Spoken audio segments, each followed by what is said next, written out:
અંકલેશ્વરમાં વકરતી જતી ટ્રાફિક સમસ્યાને ધ્યાને લઈ આજરોજ અંકલેશ્વર એસડીએમ, અંકલેશ્વર ડીવાયએસપી, મામલતદાર, એનએચઆઈએ, આરએનબી અને જિલ્લા ટ્રાફિક પોલીસ વિભાગ દ્વારા પ્રથમ તાલુકા સેવા સદન ખાતે મહત્વની બેઠક યોજી હતી.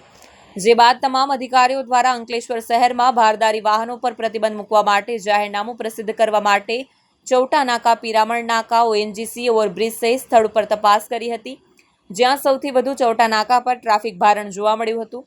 શહેરમાં ભારદારી વાહનો લઈ ટ્રાફિક સમસ્યા સર્જાય છે, જે પ્રથમ દ્રષ્ટિએ જોવા મળતા હેવી વ્હીકલ માટે અન્ય વૈકલ્પિક માર્ગ શોધી તેના પર પ્રતિબંધ મૂકવામાં આવશે. જે બાદ મહાવીર ટર્નિંગ, પ્રતિન ચોકડી અને વાલિયા ચોકડી ખાતે સ્થળ તપાસ કરી હતી. જેમાં સૌથી વધુ મહાવીર ટર્નિંગ ઉપર અને વાલિયા ચોકડી ખાતે ટ્રાફિક જોવા મળ્યો હતો.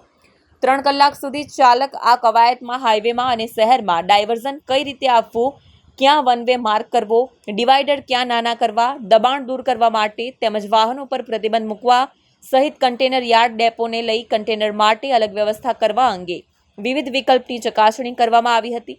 આગામી દિવસોમાં આ વિકલ્પ આધારે તમામ તંત્રની એક કમિટી કાર્યરત બની અંકલેશ્વરના ટ્રાફિક સમસ્યાના નિવારણ માટે એક્શન પ્લાન અમલીકરણ કરશે.